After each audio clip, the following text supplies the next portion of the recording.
औज़ुबिल्लाहिमिनश्शैतानिर्रजीम बिस्मिल्लाहिर्रहमानिर्रहीम रब्बी शरह ली सदरी व यस्सिर ली अमरी वहलुल उक़दतम मिन लिसानी यफ़क़हू क़ौली।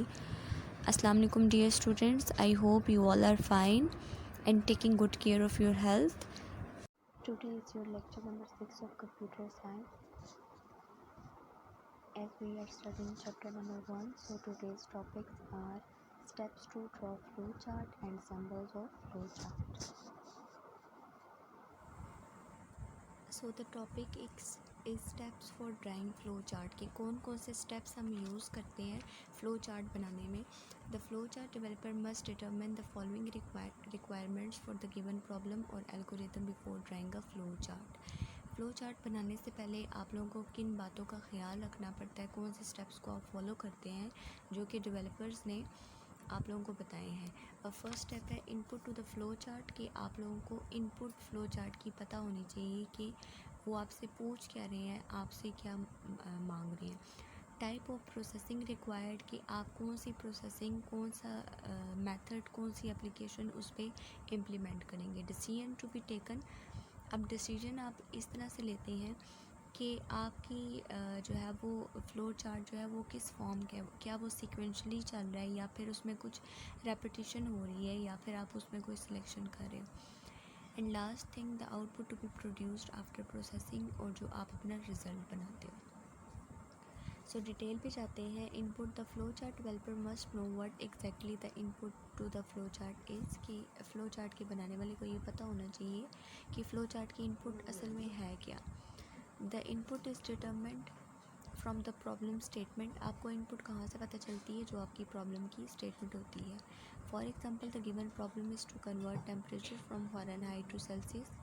एग्जांपल आपको बता रहे हैं कि अगर आपको कोई प्रॉब्लम दी होती है जिसमें आप कन्वर्ट करें टेम्परेचर को फ़ारेनहाइट से सेल्सियस, तो आपको यहाँ पे पता होना चाहिए कि आपकी इनपुट क्या है, कि आपको टेम्परेचर चाहिए जो कि फ़ारेनहाइट में होगा, देन आप उसको कन्वर्ट करेंगे सेल्सियस में। Here the input will be the temperature in Fahrenheit. Okay, next is processing. The flowchart developer must decide what type of calculation is to be performed or which formula is to be applied to obtain the required result. अब flowchart के बनाने वाले को ये पता होना चाहिए कि कौन सी वो कैलकुलेशन या कौन सा फॉर्मूला उस पर अप्लाई करेगा, कौन सा मेथड उस पर इम्प्लीमेंट होगा कि आपके पास जो रिक्वायर्ड रिज़ल्ट है वो आएगा। For example to find the area of a triangle the following formula is to be used. जिस तरह से अगर आपको प्रॉब्लम में ये कहा जाए कि एरिया आप फाइंड करें, तो आपको पता होना चाहिए कि एरिया का क्या फार्मूला है और आपको क्या क्या चीज़ें रिक्वायर्ड होंगी, बेस रिक्वायर्ड होगी और हाइट रिक्वायर्ड होगी। एंड आप through formula of area you can find the area. Decision में क्या है, the flowchart developer must decide which control structures, sequence, repetition or selection are to be applied for the solution of the problem. अब flowchart के बनाने वाले को ये चीज़ पता होनी चाहिए कि उसका जो कंट्रोल स्ट्रक्चर है क्या वो सीक्वेंस यानी कि सीक्वेंशली चल रहा है या फिर रेपिटेशन, जिस तरह से हमने कुछ एल्गोरिदम्स किए थे जो रिपीटेडली कुछ स्टेप्स को परफॉर्म कर रहे थे, तो वो रेपिटेशन में होता है। और सिलेक्शन या फिर आप जो हमने मार्क्स वाला एल्गोरिदम किया था उसमें से हमने कुछ सिलेक्ट किया था, ठीक है, जो उस सीक्वेंस में लाई कर रहे थे मार्क्स, हमने वो वाले सिलेक्ट कर लिए थे, तो वो जो कंट्रोल स्ट्रक्चर है that was selection structure are to be applied for the solution of the problem. For example selection structure must be applied to print letter grade of a student based on the marks obtained. The selection structure will check in which range the marks fall and accordingly print the grade. Example आपको marks वाली दे रहे हैं कि आपके पास किसी student के marks हैं और आपने उसका जो है ग्रेड प्रिंट करना है, उसका लेटर, तो आप वो रेंज देखेंगे कि कौन सी रेंज में स्टूडेंट के मार्क्स लाई कर रहे हैं, देन आप वो वाला ग्रेड उसको प्रिंट करके दे देंगे।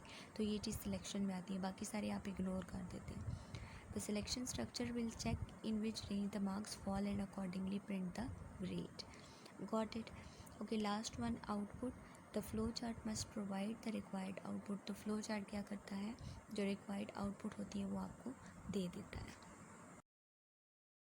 Okay, next one is flow chart symbols कि अब कौन से सिम्बल्स होते हैं जिनकी मदद से हमारा जो फ्लो चार्ट है डेवलप होता है या फिर ड्रॉ होता है। Flow charts are drawn using standard symbols. Standard symbols means जो बने बनाए आपके पास डे 1 से आ रहे हैं. These symbols have specific meanings and are connected by arrows indicating the flow from one step to another. अब हर एक सिंबल का कुछ ना कुछ मीनिंग होता है. आप इनपुट लिखते हैं तो वो किस सिंबल में लिखते हैं, आप प्रोसेसिंग का काम करते हैं तो वो किस सिंबल के अंदर करते हैं. तो ये सारी चीज़ें विद अ स्पेसिफिक मीनिंग ये चीज़ हम लोग यूज़ करते हैं. अब एक एरो हेड जो है, फ्लो लाइन हम उसको कहते हैं, उसकी मदद से हम लोग क्या करते हैं, उसकी डायरेक्शन को, हर स्टेप को नेक्स्ट स्टेप तक जाने के लिए हम वही चीज़ यूज़ करते हैं. जिस तरह से यहाँ पे आपके पास दिए हुए फ्लो लाइन है, आपके पास एरो हेड, ये क्या करती है, फ़्लो चार्ट का फ़्लो बता रही होती है, डायरेक्शन बता रही होती है. स्टार्ट और स्टॉप के लिए आप ये ओवल शेप यूज़ करते हैं या फिर ओवल रेक्टेंगल यूज़ करते हैं. इनपुट आउट के लिए आप पैरेललोग्राम यूज़ करते हैं. प्रोसेसिंग के लिए आप रेक्टेंगल यूज़ करते हैं. डिसीजन के लिए आप लोग डायमंड सिंबल यूज़ करते हैं. कनेक्टर के लिए हम ये दो चीज़ यूज़ करते हैं. अगर तो कनेक्टर उसी पेज पे है, ऑन पेज का मतलब होता है ऑन द सेम पेज, तो ये आप सर्कल वाला यूज़ करेंगे. अगर तो वो नेक्स्ट पेज पे है, ऑफ पेज है, तो फिर आप लोग ये वाला यूज़ करेंगे. This is very important, so understand it carefully and listen it carefully. Okay, first one is flow line. It is a line with arrowhead used to connect various flowchart symbols and indicates the flow of control in a flowchart. Flow line क्या होती है, उस arrowhead होता है उस line पे, and जिसकी वजह से आप लोग flowchart के symbols को, flowchart को indicate करते हैं, यानी कि उसका जो है आपका जो direction होता है कि वो किस वे में जा रहा है, किस डायरेक्शन में जा रहा है, तो वो ये लाइन हमें हेल्प करती है. स्टार्ट एंड स्टॉप सिंबल क्या होते हैं. It is a rounded rectangular shape symbol. It is a rounded rectangular shape symbol. ये कैसे होता है, राउंडेड रेक्टेंगुलर शेप, जिस तरह से हमने अभी पीछे देखा था. It is use to indicate the start and end of the flow chart. ये हमें क्या बताता है कि कहाँ पे फ्लो चार्ट स्टार्ट हो रहा है और कहाँ पे वो एंड हो रहा है. We can only write the word start और स्टॉप इनसाइड द सिंबल. हम सिर्फ इस सिंबल के अंदर क्या लिख सकते हैं, स्टार्ट का वर्ड एंड स्टॉप का word. A flow chart can only have one start but it may have many ends. एक फ्लो चार्ट के जो है वो बहुत सारे एंड्स तो हो सकते हैं, बट उसका स्टार्ट क्या होगा, एक ही होगा. बहुत सारे एंड्स किस तरीके से हो सकते हैं कि आप किसी भी वे में जाके उसको स्टॉप कर सकते हो.